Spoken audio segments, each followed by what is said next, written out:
துவாம் அகங்காரர்களைச் சொல்லும் ஸ்லோகத்தில் அவர்கள் அந்த சிவனுடைய ஐஸ்வர்யத்தையும் திருணமாத்திரமாக நினைப்பவர்கள் என்று ஒரே உசத்தியாக உசத்தி வைத்து சுவாமியை ஒரே இறக்காக இறக்கி சொல்லியிருக்கிறார். திரிநயன சம்ருதிம் திருணயதா என்று அழகான சப்த அலங்காரத்தோடு முக்கண்ணனின் ஐஸ்வர்யமே திரிநயன சம்ருத்தி, அதை புல்லளவாக நினைக்கிறார்களாம். திரிணயதா ஏன் இப்படி சொன்னார் என்றால், அவனுக்கு ஈஸ்வரன் என்று பெத்த பேர் இருந்தாலும் சொந்தத்தில் ஐஸ்வர்யம் ஏது? பராசக்தியாக சாவரின் ராணியாக உள்ள அவள்தானே அவனை ஈஸ்வரனாக வைத்திருப்பதே. அவள் கொடுத்த ஐஸ்வர்யத்தை வைஹர் லீவ், அவளுடைய தயவில் கட்டியாளுகிறவன்தான் அவன். ஆனால் நீயே நான் என்று உபாசனை பண்ணி அப்படியே அவள் ஆக்கிக் கொண்டவர்களோ அவளுடையதேயான அந்த ஐஸ்வர்யத்தை, சக்தியை அவளோடு ஒன்றுபட்ட தங்களுடையதாகவே கண்டுகொள்கிறார்கள். இந்த காம்பீரியத்திற்கு முன்னாடி ஈஸ்வரன் பெறுகிறது ஒன்றுமே இல்லை. அவனுக்கு அவள் பூர்ண ஐஸ்வர்யத்தையும் கொடுக்கவும் இல்லை. இன்னும் வேறே பல அதிகாரிகளுக்கும் அதில் பங்கு போட்டு கொடுத்திருக்கிறாள்.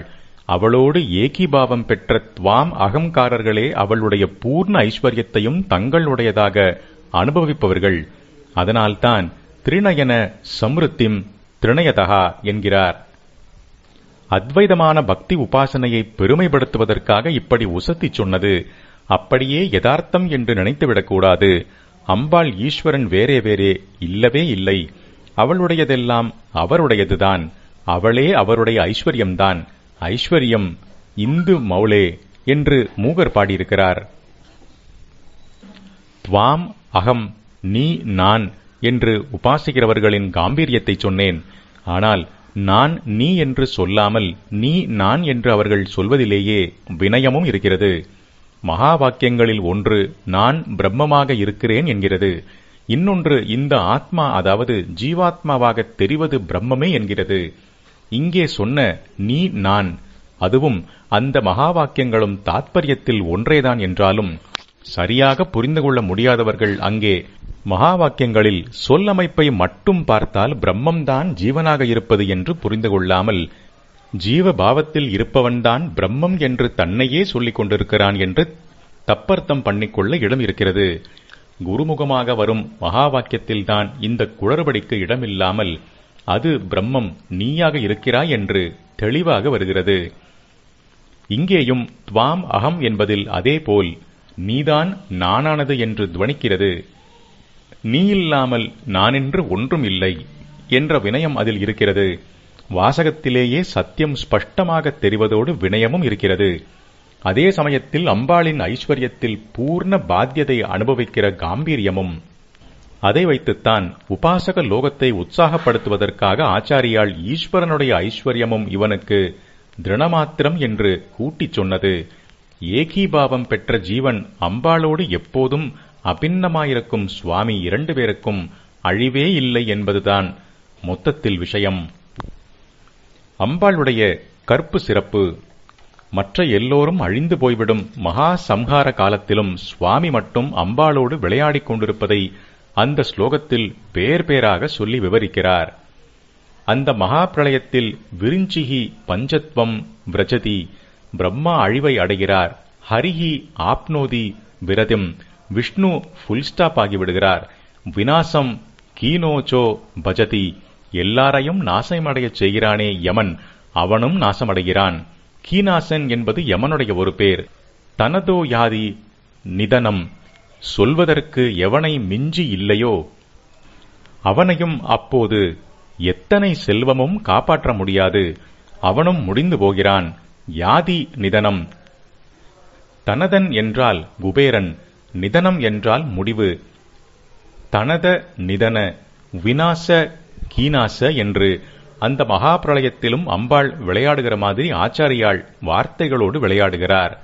விதந்திரி மகேந்திரி விததிரபி சம்மீலித திருச்சா, ஒரு இந்திரன் இல்லை, அநேக இந்திரர்கள் சேர்ந்த பட்டாளமே கண்மூடிப் போய் மீளா நித்திரை என்பதை அடைந்து விடுகிறது.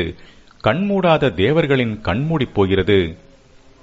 சிருஷ்டி ஆரம்பத்தில் இருந்து அந்த பிரளய பரியந்தம் அநேக மன்வந்தரங்களும், ஒவ்வொரு மன்வந்தரத்துக்குள்ளும் ஒரு புது இந்திரனும் வந்திருப்பார்.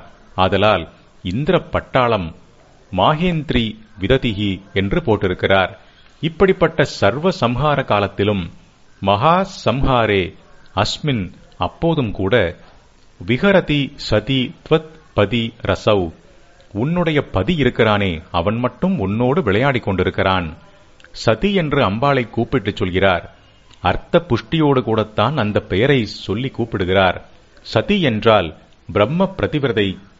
பதிக்கு மரியாதை இல்லாத இடத்தில் தான் பிராணதாரணம் பண்ணுவதே பாபம் என்று தக்ஷனின் யஜ்ஞசாலையில் ஜீவனையே விட்ட அம்பாளின் பெயர் அது. அவள் அந்த ரூபத்தில் இப்போது முடிந்து போனாலும் வாஸ்தவத்தில் அழியவே முடியாத நித்யை. பிரம்மசக்தி எப்படி முடிய முடியும்?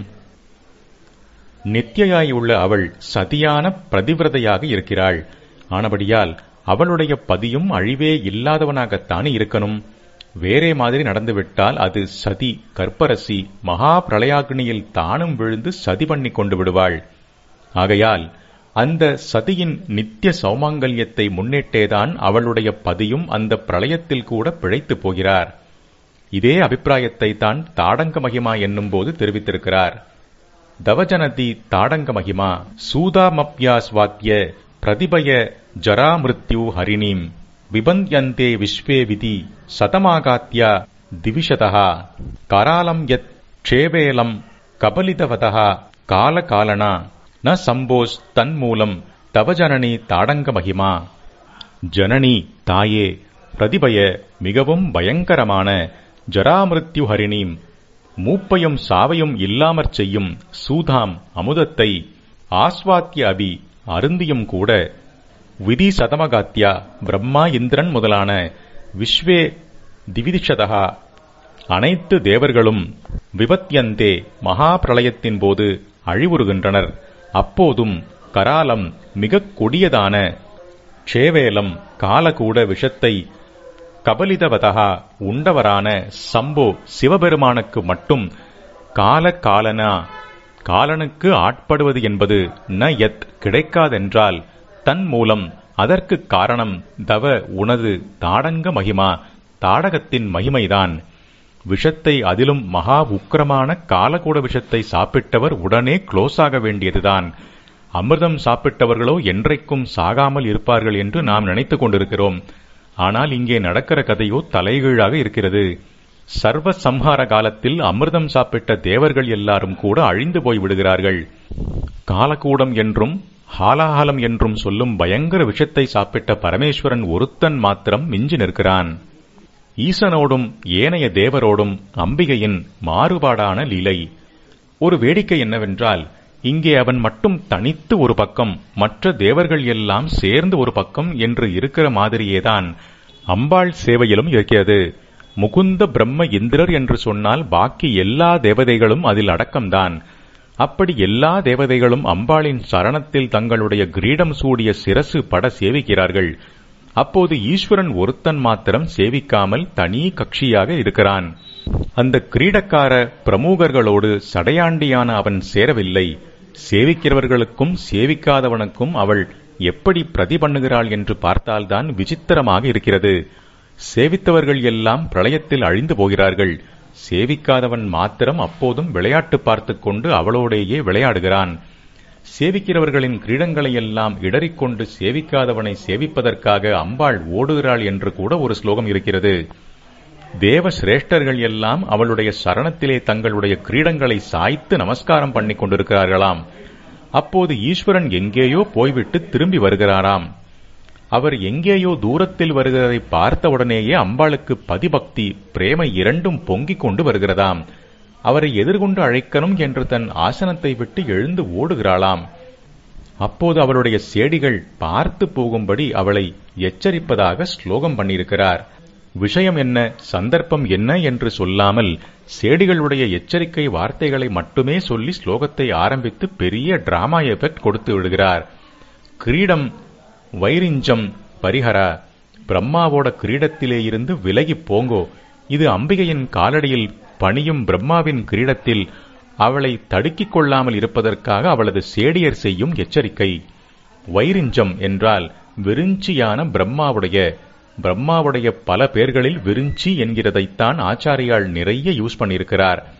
ஆரம்ப ஸ்லோகத்திலேயே ஹரிஹர விரிஞ்சாதி, அடுத்த ஸ்லோகத்திலும் விரிஞ்சிகி சஞ்சின்வன், விரிஞ்சி பரபிருத்யா என்ற கவிகளின் கூட்டத்தை சொல்லும் இடத்தில் விசேஷேன ரிஞ்சதீதி விரிஞ்சிகி என்று டெஃபினேஷன் சொல்லியிருக்கிறது. ரிஞ்சதி என்றால் சிருஷ்டி பண்ணுகிறார் என்றும், இந்த காரியத்தை விசேஷமாக, அதாவது தமக்கே உரிய சிறப்பு பணியாக பிரம்மா செய்கிறார் என்பதால் விரிஞ்சி என்று பெயர் என்றும் எக்ஸ்பிளைன் பண்ணியிருக்கிறது.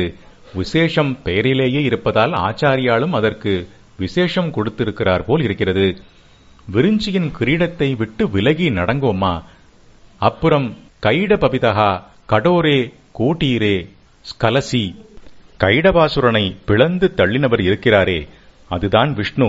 அவருடைய கெட்டியான கிரீடத்திலே தடுக்கிண்டு போரேள், பார்த்து போங்கோ. மது கைபடர்கள் விஷ்ணு நித்திரை பண்ணி கொண்டிருக்கும் போது அவருடைய நாபி கமலத்தில் இருக்கும் பிரம்மாவை வதைக்க வந்தார்கள்.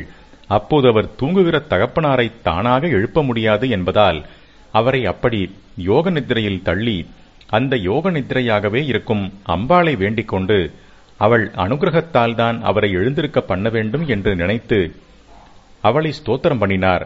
அவளும் அதே மாதிரி மகாவிஷ்ணுவை ஆக்கிரமித்து இருந்த. அப்படி சொன்னால் விஷ்ணு பக்தர்களுக்கு கோபம் வருமோ என்னமோ, அதனால் ஆசிரயித்திருந்த என்று வேண்டுமானால் திருத்திக் கொள்கிறேன்.